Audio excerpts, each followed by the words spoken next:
Hello, everyone. My name is Eric K. Thomas, editor in chief of The Quintessential Gentleman. And today we are talking to Khris Davis, who plays George Foreman in the new film, Big George Foreman. Chris, how are you? I'm good, man. I'm good. Thanks for having me. Good, good. Of course, of course. So I just want to jump into it and I want to Okay. know, as everybody wants to know, how did you prepare for this role? I mean, mentally and physically. Man, the preparation never stopped, is what I'll say. I mean, I'm always trying to find words to describe what it took to do it, but there were so many levels to it, right? There's the script work, and it was a living document, so it's always changing. So you never have a set story.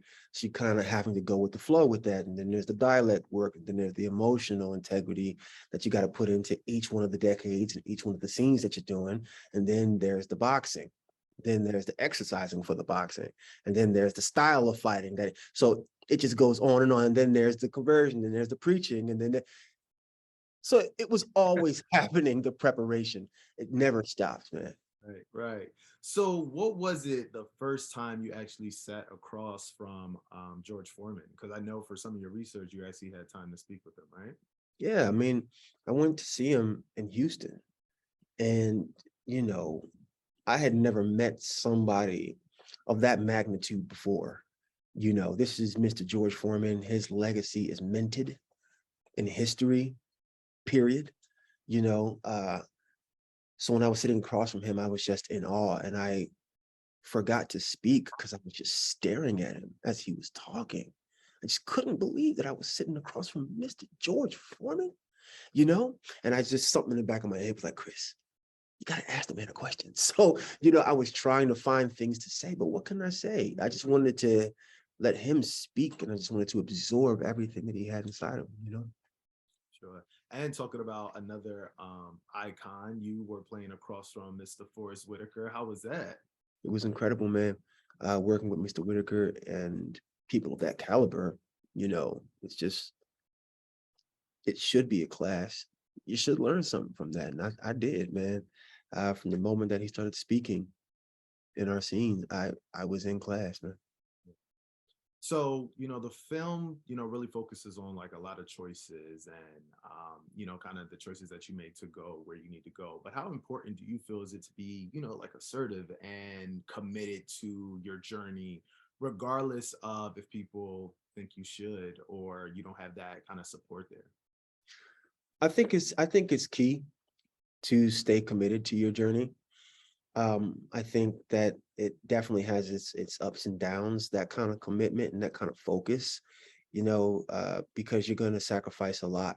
You're going to sacrifice relationships. You're going to sacrifice time. You're going to sacrifice experiences when you stay that focused. But I think if you have a dream and you really want to attain that dream, then you have to go out on that ledge and not be afraid to uh, to take it, because the reality is this: you're afraid to start your dream, you're afraid to go do it, but you're always going to be afraid even while you're in it. So do it anyway. There's always going to be something that you're going to miss out on, right? Uh, you follow your dreams, you're going to miss birthdays, you're going to miss weddings. You don't follow your dream, you're going to continue to say, what if I would have just taken that trip? What if I would have just gone that day? What if I would have just made that phone call? So, so I would just say, just do it. It never stops. There's levels to a dream, so you're always going to be met with those challenges anyway. So try. Another common theme in the film is faith, right? Mhm. I think it was like two pieces of it. One of it is, him not really having it and not really, I won't say necessarily acknowledging God, but just, kind of felt a certain type of way about it until you make a complete, 180 to where you all about faith. I want Mhm. to know, for you, how important is your faith and how you maneuver in kind of the world. My faith is important, and my faith is important in my job. I stay connected, uh, and I believe that I'm guided in regards to the kinds of jobs that I have the privilege and opportunity to do. Um, so I listen to my spirit. I listen to that small voice inside of me that's telling me about this one or that one or which directions I should go in. Um, and Obviously that was key in Mr. Foreman's story. So having the ability to uh, play that out on screen through Mr. Foreman's story, um, I was able to identify. So I wanted to really bring that to light because I do think overall it is having some faith in something, right? Because not everybody believes the same way, but having some faith in something, that you're guided by something, or believe in something, I think is important. I think it's key. So, we kind of see, well, kind of having his story, Foreman's story is like him feeling like, not really knowing where his family's from and kind of that cultural space like that. But I know you're from North Philly, right? Northwest Philly, Devin? I'm from Camden, New Jersey. What? All the reports, they lie. Camden, New Jersey, I'm actually Sicklerville, so I know exactly where Oh you yeah, word. um talking about family and culture perspectives, where how has kind of where you come from motivated you to be where you are now? I never really thought about it. I never really thought about coming from where I come from as a disadvantage. I always thought of it as a bit of an advantage, if I'm going to be honest, because you know, there's the way that I saw the world at a time, I didn't feel like, first of all, I was owed anything. I already felt like I needed to earn everything. So, my ability to drop in and go get it was already there. I was ready to fight for everything, not like fight, like, be angry and want to fight people all the time, but fight for like the right things, fight for the dream, fight for my focus, right? So I never thought as a disadvantage. I saw it as an advantage. Um, so yeah, I mean, cultural perspective, I'm grateful that I'm from Camden, New Jersey, and I had a lot of people, educators, who instilled a lot of that in me, and that, you know, I can't disregard that. So it's not as though I wasn't hearing the right words, right? From where I'm from, we say that we can do it. We believe that we can do it, right? But it's scary. So sometimes you're like, I don't know. I don't know if I'm allowed. I don't know if I have permission. So for me, it didn't feel like I had any other choice but to go get it. Because what was the alternative? Seriously, what am I going to do? So win, lose, or draw, I might as well go do it. And if I fail, I can't say that I didn't do it. You know what I'm saying? But I didn't want to wake up one day saying I never tried. So, you know. No, I get it. I get it. I also, you say a little bit, I kind of where you say, not necessarily knowing if, they'll allow you to do it or somebody like being okay with you doing it, that kind of feeds into like the imposter syndrome. Have you gotten over that? All the time. And that's what I mean. Okay, so you're scared to do it. It's never going to go away. You're always going to be walking into a new room, into a new space. You're always going to have to elevate anyway. So why not just do it? The imposter syndrome is real. It's real. Let's say you walk into a room with, 100 Forrest Whitakers. How could you ever match up? How could you ever compare? Well, guess what? They were where I was at one point. No one starts at the top. There's a growth that has to happen. So being okay with that growth, being okay with that process, is part of it. You can't be afraid of that growth. You can't be afraid of that process. You can't be afraid to be crushed by the pressure. You can't be afraid of taking L's. It's okay. Do you think about your legacy? I do all the time. What are your thoughts on it? And When I think about my legacy, you know, I hope that I can, because I have a big family, right? And I didn't have someone in the acting field that I could reach out to. And, most of my family, uh, you know, pastors, evangelists, missionaries, things like this. Um, so having this opportunity and this privilege to do what I do, what I hope my legacy can do, right, for my nieces and nephews, for my cousins, is to show them and to have access to me, right, that they actually can step out. They actually can do it, that it's not impossible for them, that their dreams are attainable and reachable, and not just my family, but for people from where I'm from Camden, right? One thing that I noticed about Mr. Foreman's hometown in Houston, right, the Fifth Ward, when he drove me through the Fifth Ward, right, we were on Lyons Ave, the main road, and he made a left, or his son made a left. And we were driving down this street, and we got into this area where he used to live. And I noticed that it felt like walls closed behind us. As suddenly the main road disappeared, it felt like. So if you were born in there, if you're from there, it really can feel like you're confined to this space. When all you had to do was walk down the road that way and you'd be out. But in your mind, you feel like you can't break out of that space. So hopefully my legacy can be a part of cracking holes in that wall that people can crawl through, can walk through. Hopefully I can shine a light for people who feel like they're in a dark tunnel and they can't find their way, that they can see it as a beacon. You know what I'm saying? That I can be of service to people that way through the work that I do.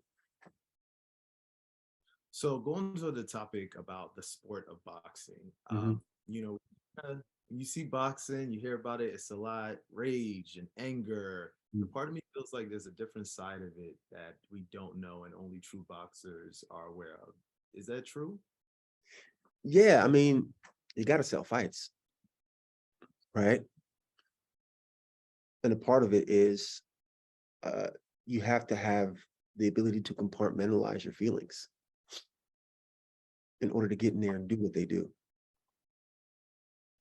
Lots of times you see boxers fight with their feelings and lots of times get hurt in there or they lose because they're fighting with their feelings. So the ability to compartmentalize that and to have that emotional control and to be a technician in there, it's not every fighter can do, but it's what I believe most fighters strive for, you know. Um, so it's not necessarily rage that guides them. Sometimes it's power, like Mr. Foreman. He understood his power and he wanted to destroy. He wanted to destroy his opponents. He wanted them down. And when I told him, when we talked about it, and he told me, he said, I just wanted the fight to be over with. He said he hated getting punched in the face. So if he can get in there, knock the guy out in 2 rounds, go home, that's what he wanted to do. Nothing personal, but I just want to get this over with. Get in there and get it over with. You know what I mean? So most fighters that I've ever met were all nice, sweet, gentle guys, man. Big hearts, fun people to be around. They don't feel dangerous. They don't feel menacing. Just kind people, man. Get it. What is one of the biggest lessons you learned from kind of like the art of boxing? One of the biggest lessons I learned from the art of boxing. Um, I don't know. I don't know. That's a good question. I never thought about that. Um, I would say one of the biggest lessons that I learned from the art of boxing is how to, because I already thought that I understood this before, but how to move through, how to really move through the most intense challenges in my life. When you're training, and we treated training like it was a fight camp, there's going to be moments or your wrists hurt. I mean, I have photos of my knuckles just completely covered in bandages. You're going to be in so much pain. The exhaustion, I can't describe the level of exhaustion that they go through, but they still show up every single day and they don't make excuses. So I thought I understood that before, but this really solidified it for me and it elevated me in a way, you know? Awesome, so there's always the conversation around George Foreman, which I think us and maybe around your age as well, we kind of grew up in the George Foreman grill era, not necessarily the boxing side. So we had to play a little catch up. But there was the incident where he won a big fight and then put up the American flag and got all of this flag for it, right? But then we see on the flip side, we see Kaepernick kind of standing up for Black people, kind of in that space. How do you be proud of America in which you live, but also hold it accountable? I think, when it comes to Mr. Foreman, nobody was giving him a chance. But there was this government program called the Job Corps that did. And being in the Job Corps, doing that government program, he met Doc Rodas. And through meeting Doc Rodas put him in line to his purpose. And by doing so, he ended up achieving something, an impossibility. He worked for that, he earned that. And that was because of the Job Corps, right? Because of that access that he has in America, right? And I think that you can hold someone accountable. We can hold the country accountable for the things that they do wrong, but still be grateful for the benefits that come from being in this type of a democracy. You know what I mean? Sure, as Black men, we can stand up and we can challenge the system, but also it would be, I mean, we can't lie and say we don't enjoy it. We can't lie and say we don't enjoy the many benefits that come from being here, because our ancestors, if we're going to be honest, a lot of them died for our ability to have these things, and we're bearing the fruit of a lot of that work, and we have ancestors who fought for this country, the freedoms of this country, for the rights of this country, and I think that that's okay. And I don't think that him raising the flag, juxtaposed to Tommy Smith and John Carlos raising their fists, I don't think that either one of those were wrong. I think the two things can be true at the same time. You know what I mean? And I think in Mr. Foreman's case, nobody was giving him a chance except for what he learned at the Job Corps. There's something that's not in the movie, but that he actually experienced. When he got to the Job Corps, he got into a fight. And Doc Brodus, before training him how to box, made him dig a hole and plant a pole where they were going to raise the American flag. So he learned about the American flag by way of doing that. So he had deference, honor, and respect for that. In the Job Corps, they treated the Job Corps a lot like the military at that time. So of course he would raise the flag, and people who didn't know that about him wouldn't know that, so it was easy to bypass that. But he made his own way by way of the opportunities that were created by the government at that time. So sure, he should be proud. And not only that, he was representing America at the Olympics. So why not? Why not be proud? One more question. Oh, I was gonna end it on her, and that was the last one for us. So thank you so much, Khris. This was a great conversation. The film was amazing. Congratulations, and I hope everybody gives you all the success and flowers that you deserve. Word, thanks, bro.